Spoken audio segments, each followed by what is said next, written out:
Hello, everyone, and welcome to episode 55 of Two Amazon Sellers and a Microphone, brought to you by Solozo. Today, Chris and I have a great guest on with us, Alex Sklar from Payability. Alex, how you doing?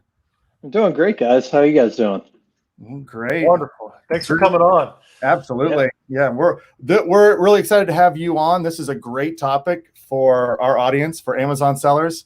What you guys offer at Payability and how you can help fund Amazon sellers. Chris and I are both sellers, and we certainly know the cash flow issues that arise being sellers. So we're excited to just dive in, ask you a bunch of questions about Payability. But before we get in, why don't you let everyone know your background? How did you get into this space, and what is your current role with Payability right now? Yeah. So I'm the head of business development and partnerships for Payability. So, I kind of handle partnerships from everything from affiliates or influencers to software companies, integrations, to us even providing full capital solutions for some of the marketplaces we support. I've been with the company for about a year and a half now, and I've been in fintech for about 8 years. Got my start, really after I left public accounting. And I'd grown up in small business, and I'd started a couple businesses of my own in the brick and mortar world. And then really after I left public accounting, I started a startup called S&B Scorecard, where we were doing analytics and creating credit reports for small businesses to make them more attractive for banks so they could get more financing offers. And that's what really kind of led me further down the world into alternative finance. And then, when I started working with e-commerce companies, really on the consumer financing side, about 3-4 years ago, providing them consumer options for their customers and point of sale type options. And then that's kind of what led me back to the small business side over at Payability, and bullish on e-commerce. I mean, it's the place to be for at least the next decade plus. Yeah, no doubt. Yeah, it is an exciting time in e-commerce, and really we want to just dive in and talk more about Payability, because Chris and I, like I mentioned, we both sell, and early on, we've been selling for a long time. Early on in the Amazon world, or in the e-commerce in general, there wasn't really that creative type of financing available. And Chris and I have our own stories of challenges we've had with sort of traditional lending to businesses that does not help a seller very well. So why don't you touch on just a little bit, what is Payability? How did Payability come about, and what are some of the things that helps with sellers?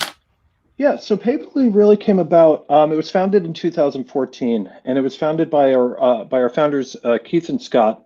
And really, what the design there was, they had both come from ad tech and marketing tech, and they had seen a pain point with affiliates not getting paid fast enough from affiliate platforms like Commission Junction, Rakuten, things like that. And so, as they were solving that pain point, it kind of hit them over the nail, hit them over the head like a hammer when they started talking with e-commerce folks, who were basically like, hey, if you think the affiliates have a problem, there's a whole world of marketplace sellers out here who are getting paid on 14, 19, 21, and 30-day cycles. Like, you guys should start looking at that. And then working through some partners, discovering product market fit. We're a startup as well. We've been around for less than 10 years. And kind of just digging in a little bit, it became really apparent that, all businesses have issues trying to find capital. And it's like one of the biggest pain points to growing a business is, how do you get that initial capital? And then how do you get the capital to continue to grow your business?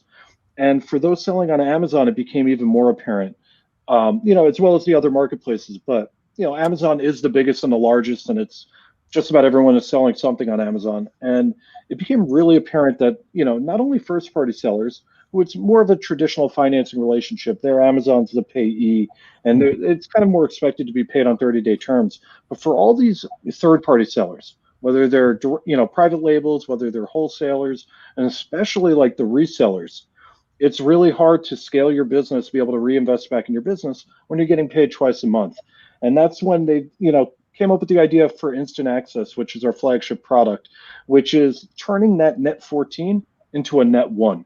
And going from getting paid twice a month to getting paid every day, so you can reinvest in the business and essentially keep up with that demand that Amazon is going to constantly drive towards you in the form of inventory. Because what we've done and what we've seen and learned and had case studies done on is one of the fastest ways to like lose the buy box or to lose traction is essentially to stock out. And if we think about it naturally, I want to buy something and I want it for this weekend. If I don't get it, right? I may have never known the product existed, but now I want it. And if I don't get it, I am so incentivized to go write that review. Because when you think about reviews, no one ever comes in and gives you a 3-star or a C plus. And no one goes to a restaurant and says, yeah, the food tasted okay. Yeah, it was delivered reasonably on time. You give reviews when it, exceeds expectations and you want to tell everyone about it, or you give reviews, negative ones, when you're upset. And, so much of what people are ordering, especially now that we're in that constant demand, I want to press one button, I want it next day. Stocking out leads to upset people who write bad reviews who would have never written a review in the past. All those things together, as well as scaling your business, it kept being apparent that capital was one of the biggest constraints to being able to take that next step and start having that incremental growth. You make a lot of good points there, and one of them is like continuing to grow and you're stocking out. And as a seller and ourselves, that is a big issue. We stock out, and then you got to keep that momentum. You got to build it back up again when you get your inventory back in. And sometimes you don't have the capital to put those 30% deposits down or 70% deposits down. So when is it a good time for like new sellers, especially, to start looking more into like getting some capital or trying to expand and grow their business? When is that a good time for them? So I really think, and this is where, all businesses are different. Like even if we're in the brick and mortar world, 2 pizzerias on the same block, depending on how they're run, can be completely different businesses. And so I think we want to like always kind of keep in mind that like your business model might be a little different than people you're comparing with. But when we look at the larger arc of Amazon sellers, and like people always want to say, I want to get started. I have this great idea for an idea. And typically what I tell people is, if you've never sold anything before in your life, offline or online, you don't want to jump right into creating your own product off the bat. And I think that's where a lot of entrepreneurs get a little bit thrown, is they have an idea for this amazing product. Having an idea for a product, building a product, is very different than actually selling that product.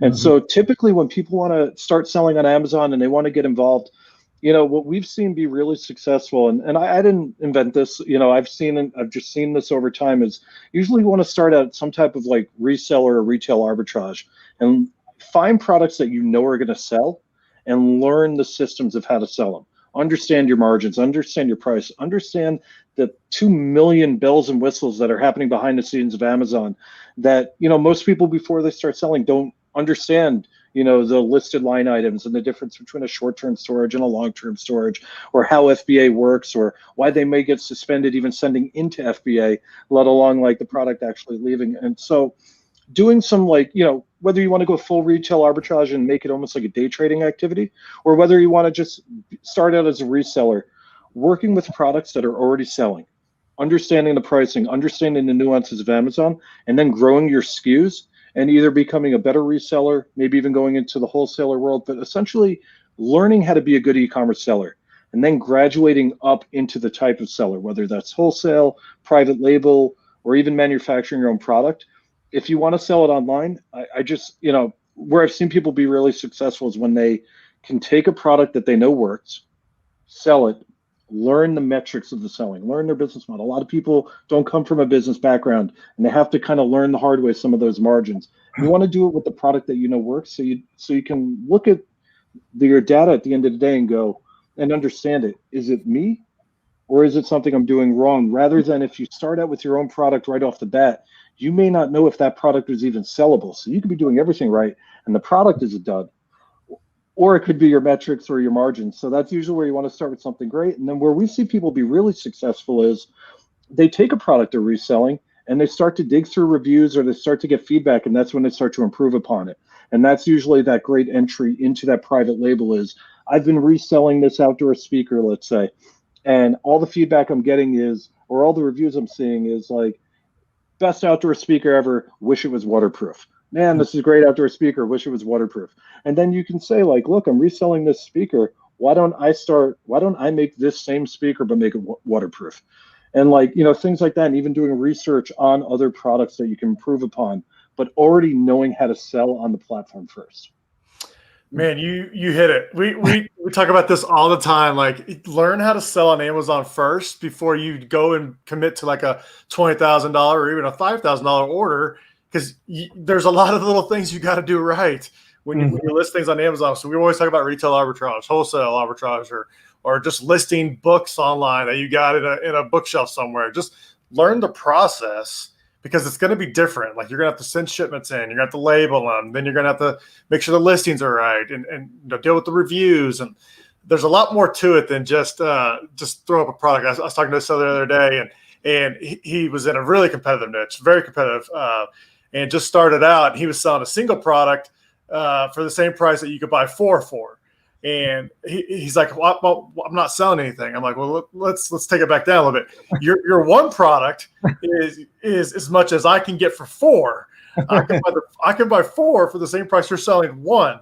And it kind of took him back a little bit, because he kind of fell in love with the product, right? He's like, I want, this is what I want to work. I want this to work. I'm like, look, the market doesn't care if it's a different color and if it's going to be the same price as four. If I want to buy, if I need more of these, I can buy four of them for the same price as one. So it was kind of like he came to Jesus a little bit. You know what I'm saying? Like, he's like, I need to kind of liquidate and restart. So I think that's good knowledge there, where like sellers, they need to learn the process, learn how to list products, and then they can scale up. And I think that's where they come to you, where I got a product, it's a proven business model, I got reviews, I'm selling, but I need to get some capital so I can get that another order in with my manufacturer.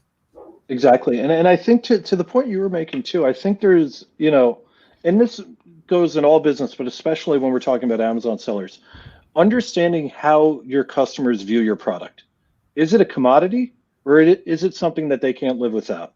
And like, when you're talking about something that's like, like a commodity type thing, where now it's price.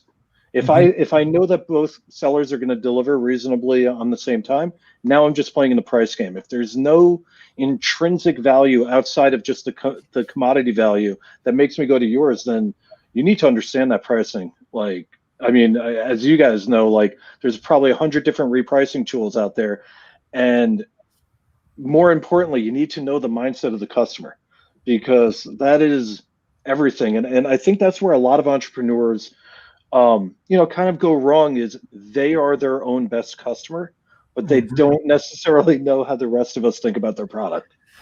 And that's super cool. Like, yeah, we get tunnel vision, right, Dustin? Like, in Alex, we get tunnel vision. Like, we're stuck with, like, this is my product. I love it. I love it. I love it. I love it. I love it.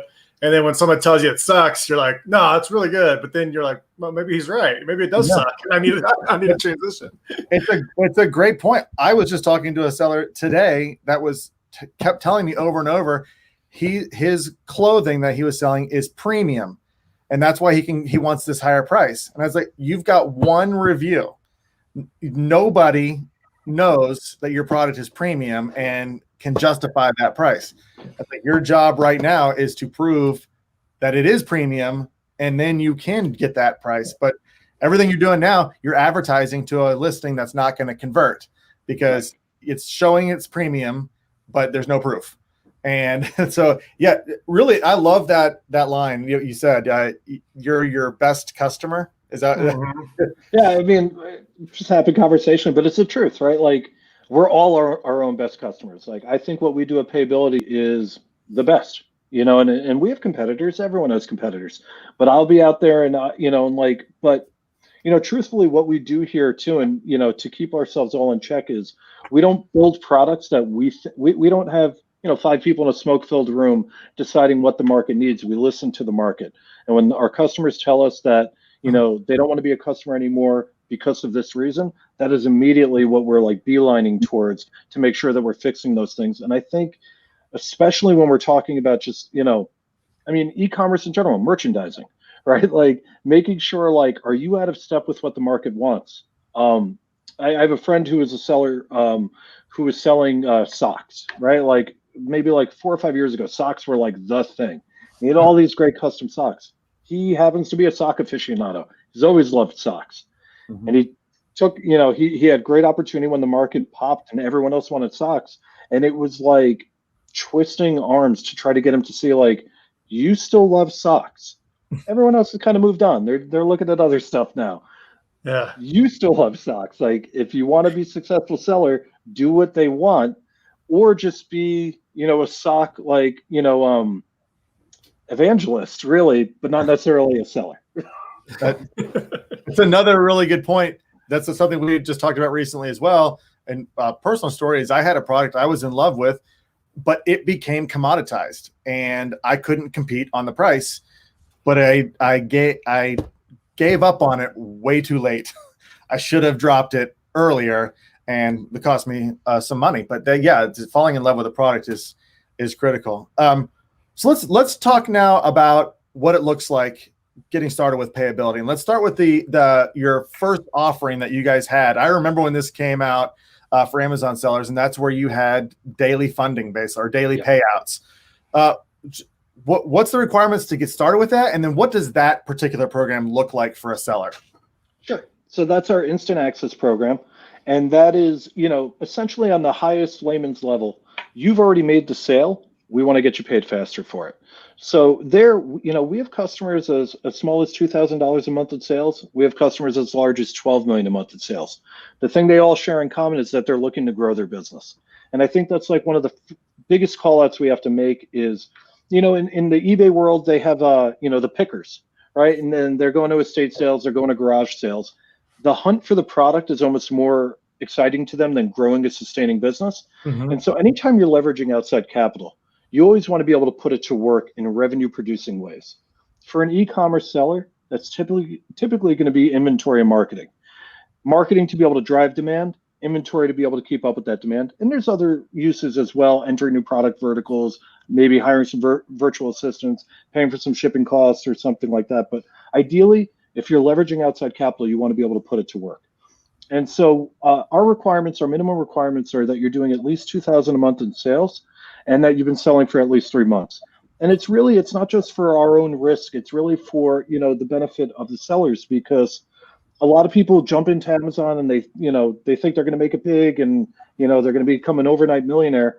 And a lot of people stop after that first month. They realize it's a job. It is not a get rich quick scheme. You're going to have to put in the work just like any other job that you do. And just like anything else you want to be great at, you're going to work hard at it. So typically we like to see that 3-month selling history because it shows that you're a little more serious. And then the $2,000 minimum is so that when we're providing you daily cash flow, it's enough that you can actually use it. If you're only doing maybe $200 in sales and I'm advancing you a couple dollars a day, you can't actually put that money to work back into the company. So there's no real reason for you to, essentially leverage outside capital. So we're looking for that $2,000 a month minimum and 3-month time in business. And really, getting started with us, it's a 10-minute application. It's some high-level information from the owner, some high-level information about their business, and then all the magic happens when they connect that API. Rather than send us bank statements, send us screenshots, we have an approved API with Amazon, and you connect it right there, and that's where we're able to pull all the information in and be able to do underwriting in 24 hours or less and be able to get you an offer. And then from there, we're basically going to advance you up to 80% of today's sales tomorrow. And we're going to keep doing that every day until Amazon makes the full payout. Then we give you back to 20% we were holding back. And we're holding that back for chargebacks and returns so we don't over advance you. And then once we've had some experience with you, like 6 months under our belts, we start to be able to increase the advance rates, lower the rates. And, our goal is always to try to provide as much capital as cheaply as possible. But, there are some, obviously there's different risks involved. An international drop shipper is going to look different than someone who has their own product. Someone who's just starting is going to look different than someone who's been doing it for five or 6 years. And those all go into the underwriting mix. So you got like 2 different things here. The instant access, which is great. And then you got the instant advance, which if I'm approved and I need some capital to, launch new products or, buy more inventory, I could do both programs, or do I need to do one or the other? No, you can do both. And so instant access is available for those who are selling on a marketplace, Amazon, Walmart, Newegg, and those that are paying on delayed terms. And so there, again, you've already made the sale, we're paying you faster. Instant advances, we're going to project what we think you're going to do next month in sales and give it to you up front in a lump form of cash. So similar to PayPal working capital, similar to Stripe, similar to Shopify, it's not a loan. And that a loan is I give you money, you promise to pay me back, and the risk is on you. Here, we're projecting your sales and giving them to you up front. So the risk is on us that you're actually going to make those sales. But for the customer, what it feels like is you're going to get next month's sales up front in a lump sum of cash. And typically, you're going to use that for marketing to drive more demand. You're going to use that to be able to get, hopefully larger inventory purchases at a discount because you can pay for it up front. It's also the way we give it to you is we try to be as flexible as possible.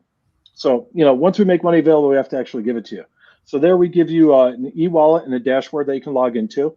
And from there, you can wire the money to your bank account. You can do a same-day ACH. You can even pay your suppliers directly through the platform. You can do a direct instant transfer, which moves the money in about 5 minutes, or you can opt into our Payability seller card. It's a corporate Visa debit card, accepted anywhere Visa is accepted. But if you use it, we give everyone 2% cash back on every dollar they spend as another way to keep trying to lower their rates and make the cash as flexible as we can. What's so interesting about these, and I think for a lot of people that are starting out in business, they don't understand these aren't really loans. It's not a traditional loan in a sense. It's getting your money that you've already sold, like with the instant access, you're getting your money faster than you normally would. Yeah. And then with the instant advance, it's basically you're funding the inventory and then taking back the sales as they come in, which is so much better for someone trying to grow their business. And I'm speaking from someone who took traditional loans, and the next month you've got like some $5,000 payment that you can't make because you don't have the money hasn't come back in yet, and that's scary for a seller. Yeah, and truthfully too, I mean, I think hopefully COVID has shown traditional financial institutions there's a lot of action in e-commerce that they want to be a part of. But traditionally, banks have thought e-commerce is a fad. So unless you've hit that like 5 million annual revenue number, unless you have some type of collateral to pledge, or you're pledging your home, or you have a warehouse or something, typically they looked at it as it's a little bit fly by night. I think that's starting to change a little bit as we all are relying on e-commerce to live essentially now, but they still don't really know what to look at. They want to look at a profit and loss. They want to look at a balance sheet. They want to look at a cash flow statement. Most sellers aren't keeping those type of books. They want to see GAAP accounting. Most people are doing it on a cash basis. I mean, a lot of sellers don't even have QuickBooks or things like that. And it's not necessarily to knock them or anything like that, but it's apples and oranges when you're talking to a bank underwriter who's looking to see a in their mind, a corporation, and they're looking at a business that's thriving, but doesn't check any of the boxes that they're used to seeing. And it's like, they almost don't know how to talk to each other. So it becomes an impasse. And then usually a decline. That's so true. So true. Now, you guys got here not only for Amazon, but there's Amazon, Shopify, Newegg, Walmart. I know a lot of Amazon shoppers are starting to spread out a little bit more and like go to have their own Shopify account, and then they're doing Walmart, and maybe Newegg comes in at the back end. But is that 4 different like cycles, or as a seller myself, am I bundling that all into one? Like if I need capital for my Walmart, is it based off my Walmart numbers, or is it going to be based as my account as a whole? So what we'd like to, ideally we want to be able to support your online sales everywhere they're happening. So if you're selling on Amazon, you're selling on Walmart, we can look at the health of both. When it comes to advancing your sales on the Access program, I can only advance the sales that are being made on the different platforms. But when it comes to Instant Advance, I can take a look at the entire whole, and we've been trying this out a little bit, and we're doing this a little more, is starting to see, are there ways that we can also work with your offline sales? So for us, we just need the information to be robust. Amazon, Walmart, Newegg, Shopify, they all have these very robust APIs that allow us to be able to underwrite quickly and be able to make quick decisions. For some of our biggest sellers, we've even worked with some of their offline channels like Target and CVS, because we can get that information in and the risk is worth it. And those are things that we're looking to do down our roadmap more and more, because we want to be able to support all your sales. But to answer your question, when it comes to advancing the sales that you've already made, then it's marketplace to marketplace. When it comes to being able to provide you an instant advance, we're going to take all that information in. But no matter what, we're always going to take all that information in to lower the risk. Because if you are selling on multiple channels, you're a less risky seller than someone who's only selling on one channel. And it's not because that seller is individually bad or they're a bad person or anything like that. The risk is if you're selling on Amazon, Newegg, and Walmart, and Amazon suspends you for a week, you still have sales happening.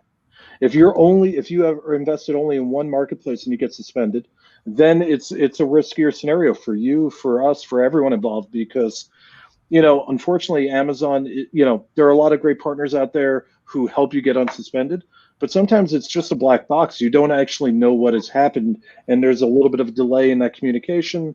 And, that's where if you're selling multi-channel, you're just less riskier for yourself in general. And then, when we look at those who, those customers who are selling on their own websites, it's interesting how it kind of skews. So if you're selling on Amazon, Amazon's going to drive a tremendous amount of demand. It's almost just a race to keep up with that demand, and then some advertising to make sure that, once everyone starts doing sponsored ads, it's kind of like then everyone has to do them or you don't get found. But they have a great search algorithm, and they drive a tremendous amount of demand. What we see is when people go to their own website and like Shopify or WooCommerce or something like that, there they don't have that demand engine, and they have to spend a lot of money upfront marketing, whether it's Facebook, Instagram, Google Ads, or something like that, because they have to create that demand. Then they also have to keep up with that demand. So we've also seen a lot of very clever sellers who are using Amazon almost as a demand engine to build their brand. And then once they have a brand built, they start to, slowly transition into their own website. But I talk to sellers all the time who have done that play and then go, I can never leave Amazon.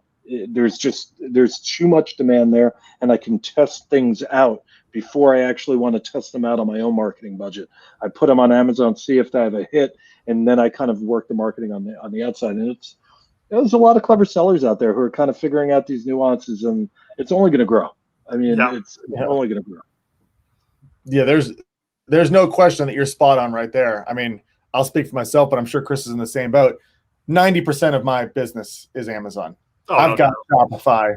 I'm selling on other channels, and it's not even close. Amazon, it captures it all, and it's easier to grow on Amazon than any other channel, just with what you talked about, that outside marketing. But I can't go ahead. Were you say something? Well, I was gonna say what I'm starting to see a lot more of with Shopify is I'm starting to see them be a payment platform for selling on other platforms. So I've come across a handful of merchants who are selling on Etsy.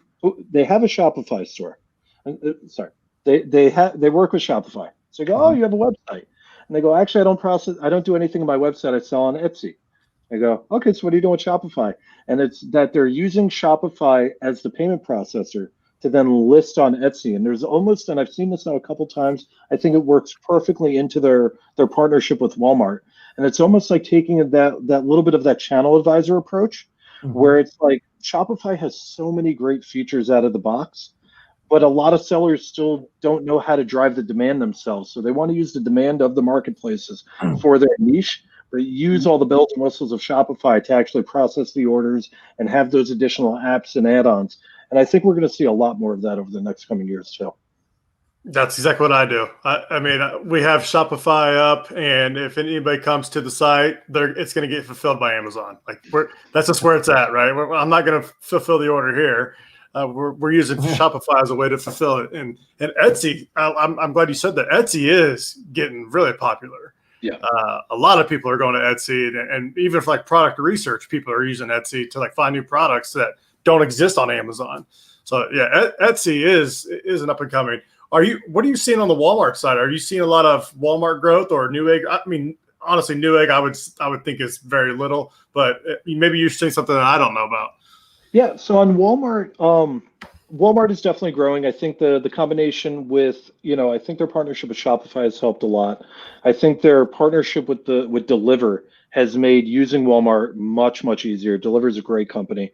And what we're seeing now is, for the first time, we're starting to see some suspensions on Walmart. They're rolling out some 7-day suspensions, and it's really not the seller's fault. It's not even Walmart's fault. It's that the shipping companies like UPS and FedEx are so inundated and backordered that they're not even able to get the shipping labels on yet. So typically, if the shipping label, if I sell a product and I put the shipping label on today and it doesn't ship for 5 weeks, it's the shipping company. But when the shipping companies are so backed up that shipping label can't even get scanned, it looks like I never shipped it. And so we're seeing a little bit of that on Walmart. They're doing some 7-day suspensions. I think it is all tied back to the shipping companies. And I think now that we're kind of out of the holiday rush, that'll resolve itself a little bit. But we're seeing growth on Walmart. We're seeing more and more people request to have us work with their Walmart store. With Newegg, so I love Newegg personally. I used to use Newegg all the time. I used to build my own computers, and I would buy all the refurbished parts off of Newegg. And I, like a lot of people, thought Newegg was just a consumer electronics marketplace, but they changed that about a year ago, and they are now a general marketplace. I work directly with Newegg. We power Newegg Capital, powered by Payability, which is a direct capital solution for Newegg sellers, in partnership with Newegg. And I'm not just saying this as a plug for them. I'm saying, there was a reason that I approached Newegg to work with them, and that was because I individually used to use them all the time. And now that they're a full marketplace, I think they're going to be really interesting, because they've always had a brand for consumer electronics.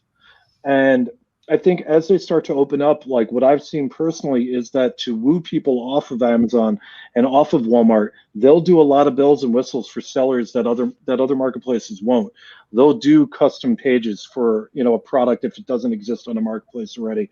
And I've seen a lot of great things. If anyone was interested in selling on Newegg, they can definitely reach out to me individually, and I can put them on the right path.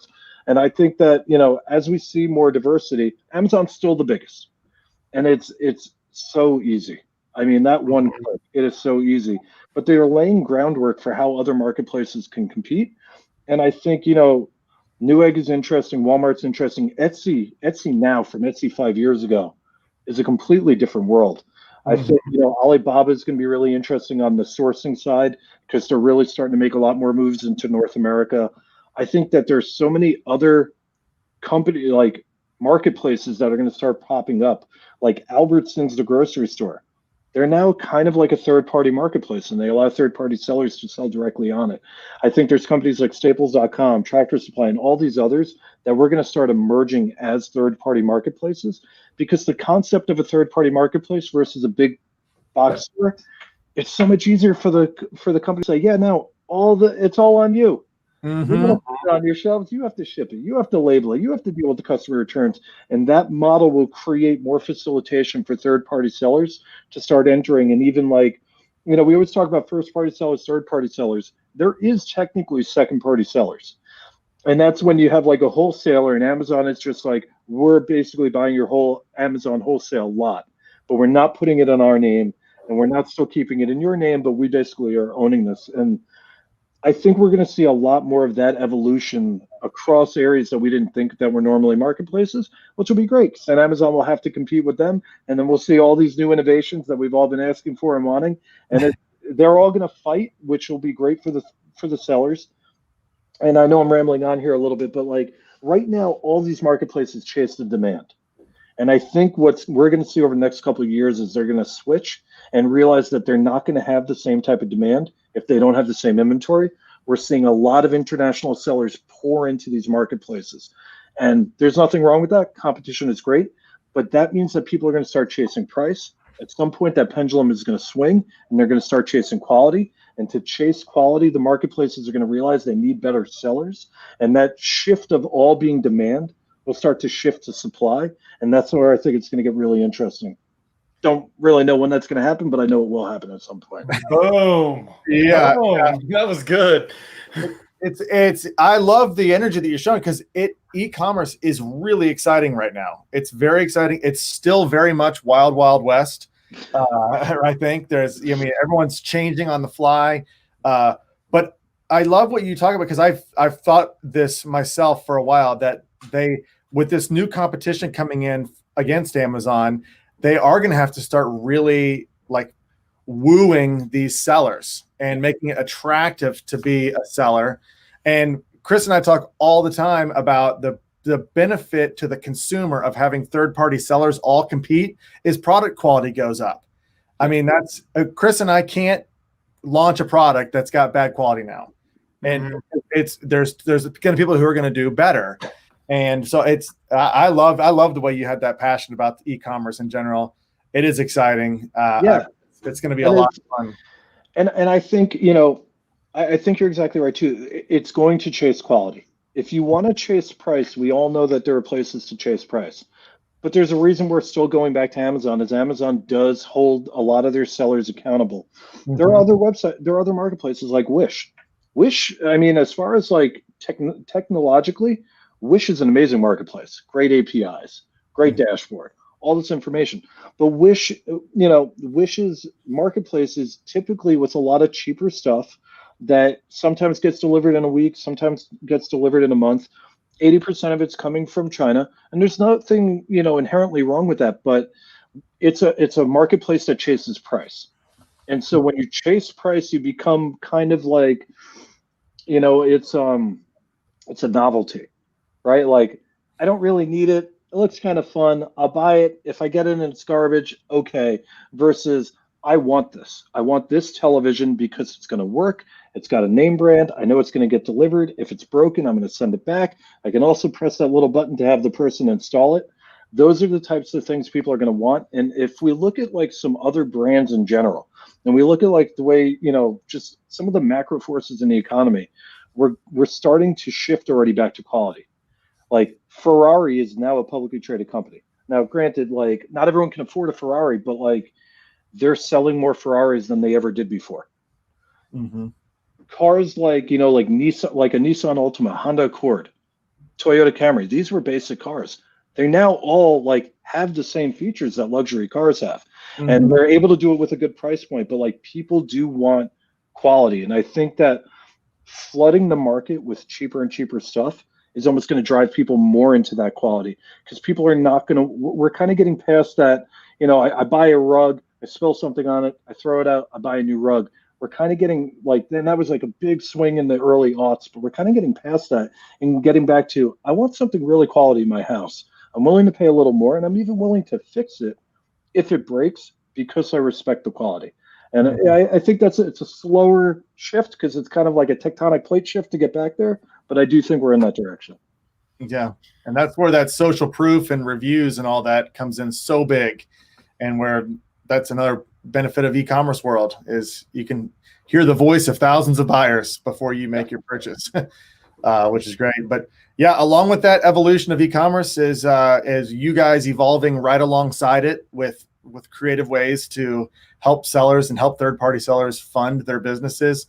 It's exciting. Is there anything coming down the pipe with Payability that we can look forward to? Yeah. So we have a couple of product launches that we're going to be doing this year. We're rolling a couple of them out in beta right now. One of them is it's called Advanced Line. So we've taken our instant advance, which is the lump sum of capital, and we're turning it to look and feel like a line of credit. So it can't be, again, we're not a lender, so it can't be like a true line of credit, but essentially what we're looking to do is max approve you for an amount of money, and then you take as little or as much as you want over time. To give that line of credit feel, you'll always have capital available. You take it as you need it, and then we're combining that with another product that we have to essentially pay your suppliers directly. So rather than pull the money out, then have to send a payment, you can take from your advance line, pay that supplier, press a button, send the money straight to them. And, if you're sending it overseas, foreign exchange fees, all of that will be taken care of. It can come in via their approved method, whether that's wire or ACH. So you don't have to kind of play around with, oh, do I have to send a bank order? They won't take a credit card or something like that.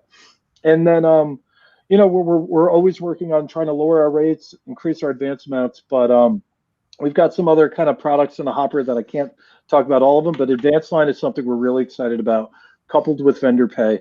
And, one thing I would just, that I'm excited and proud about is we were kind of doing our numbers from last year. And during COVID alone, we deployed over $1.4 billion in growth capital to e-commerce sellers. So it's, e-commerce is the place to be. Like, I have to be honest. People say like, oh, this or that. We have had such a tectonic plate shift in people's buying attitudes. I don't think we've seen anything like this since World War II, frankly, where we started people all of a sudden started eating more canned food and processed food because we had to build these things to be able to go to war.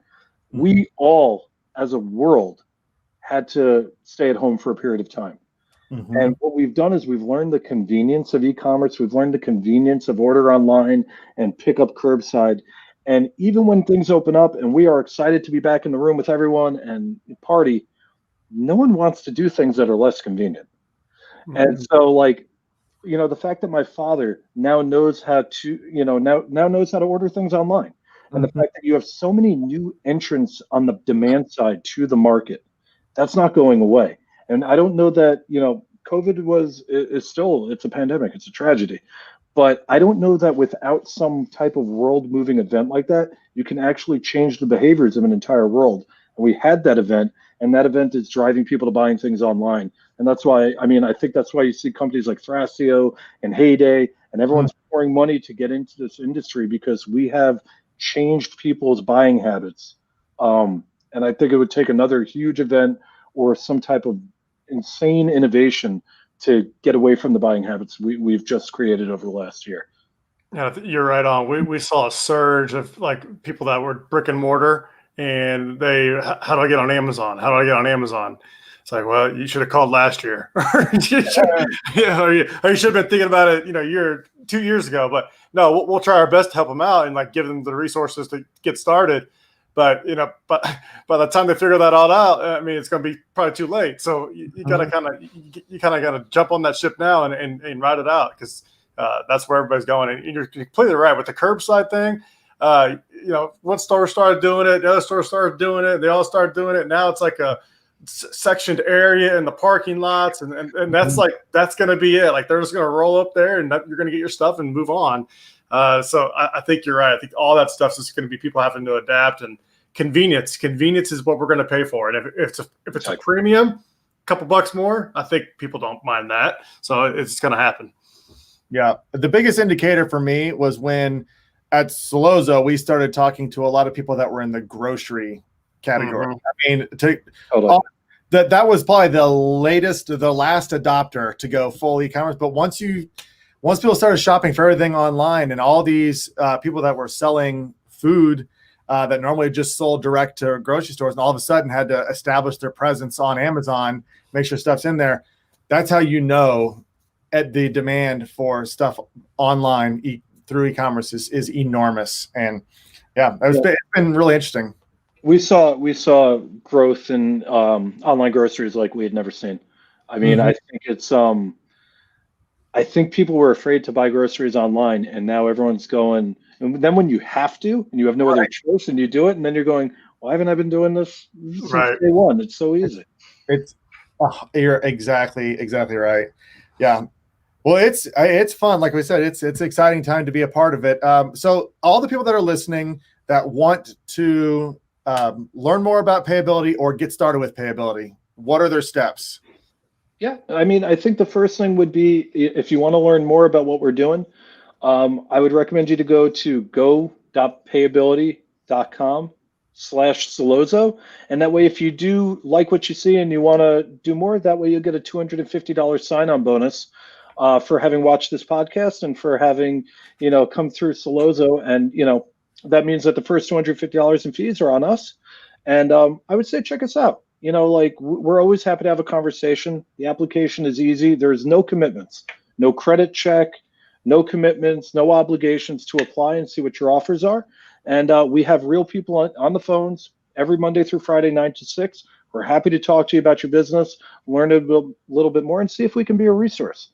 If we can be a resource, we want to be a resource as fast as we can. If it's not a fit for your business model, then, hopefully you get some insight maybe from our blog, maybe some insight from watching here. But with finance, always, you want to explain finance. And if it's a fit for your business model, we want to be able to provide it for you. And we're always happy to have that conversation. Man, Alex, I highly encourage everyone out there who's in this spot in their business right now where cash flow is an issue to check you guys out, to go to Payability. Give them that link again one more time. Yep, it's go.payability.com/Solozo. And they're going to get $250 of their fees waived from that. That's excellent. And just in sellers, and I'm guilty. Like if this is kind of over your head and finance is kind of like, I don't want to deal with it, just go have a conversation. Just go have a conversation. They're going to look at your business. They'll give you kind of an idea where you're at, and just bounce ideas off somebody. Like, don't just put this on the back burner. If you're trying to scale and grow, these are the kind of type of people that you want to have in your corner. Yeah, it's great stuff. Yeah, again, we'll encourage everyone to do that. Also, If you're listening and you need help with your advertising, we'd love for you to check out Solozo. You can go to solozo.com and book a demo with either Chris or myself. Once you have all this funding and you're looking to launch your product, you need to advertise, and you want to make sure you're spending your advertising dollars the most efficient way possible. That's where we can help you. Solozo.com. You can book a demo with Chris or I. We'll talk all about your business. And if you want to talk about funding too, we can help direct you to Alex over here at Payability. Alex, it's been amazing. It's been fun. Thanks so much. We're going to have you back on once you have some more new programs that you can talk about that are coming down. We'd love for you to keep us posted. It's been super educational for everybody out there, and we'll be talking to you next. So everyone, have a great day, and thanks again, Alex. It's my pleasure, guys. Thank you for having me.